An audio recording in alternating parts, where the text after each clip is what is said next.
बांग्लादेश में हिंदुओं पर हो रहे अत्याचार की तस्वीरें लगातार सामने आ रही हैं। जब से शेख हसीना ने पीएम पद से इस्तीफा दिया है, तब से वहां हालात खराब हैं। लेकिन सबसे ज्यादा परेशान इस वक्त अगर कोई है तो वो है बांग्लादेश में रह रहे हिंदू परिवार।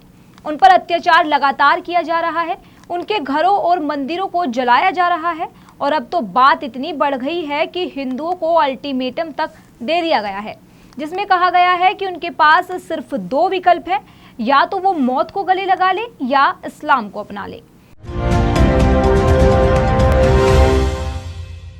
दरअसल खुद को इस्लामिक विद्वान बताने वाले अबू नज्म फरांडो बिन अल इस्कंदर ने बांग्लादेश से हिंदुओं को समाप्त करने की अपील की है।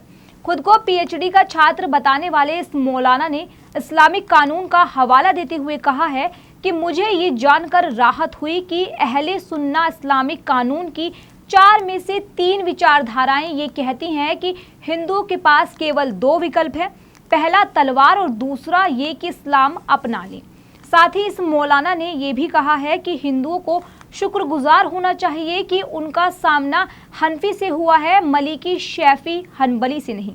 आपको बता दें कि मौलाना ने इन विचारधाराओं को खतरनाक बताया है और साथ ही ये भी बताया है कि इन विचारधाराओं में ये कहा गया है कि हिंदुओं को अलग दिखने के लिए आगे का आधा सिर मुंडवा लेना चाहिए। मौलाना की हर बात से ये लग रहा है कि वह ये बताने का प्रयास कर रहा है कि गैर मुस्लिमों के साथ अपमानजनक व्यवहार करना चाहिए। अब हम इस मौलाना की जो बात आपको बताने वाले हैं, उसे सुनकर अगर आप हिंदू हैं तो हैरान हो जाएंगे। दरअसल हिंदुओं के खिलाफ जहर उगलते हुए इस मौलाना ने कहा है कि उन हिंदुओं से समस्या नहीं है जो मुस्लिम देशों में रह रहे मुसलमानों के नीचे रहना स्वीकार करते हैं और जो अपने धर्म के देवी देवताओं की पूजा करना छोड़ देते हैं और इस्लामिक कानून का पालन करते हैं। वाकई मौलाना की हर बात से साफ जाहिर है कि वह हिंदुओं को मुसलमानों से कमतर आंकने की कोशिश कर रहा है। इसने बांग्लादेश के हिंदुओं के साथ हो रहे अत्याचारों को प्रोपेगेंडा बताया है और ये उम्मीद जताई है कि बांग्लादेश हिंदू प्रभाव और हस्तक्षेप से मुक्त हो जाएगा।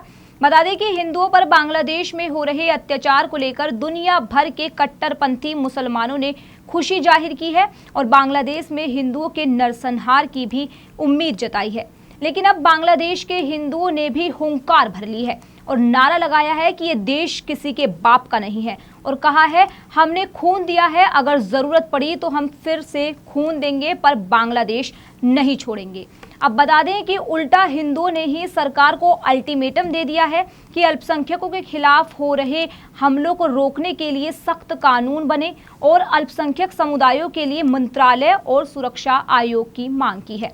अब देखना होगा कि हिंदू अपने हक के लिए कितना लड़ पाते हैं और बांग्लादेश में उनके खिलाफ हो रहे अत्याचार कब तक बंद होते हैं। साथ ही ये भी देखना बाकी है कि क्या बांग्लादेश में अल्पसंख्यक हिंदुओं की मांग सरकार पूरा करेगी।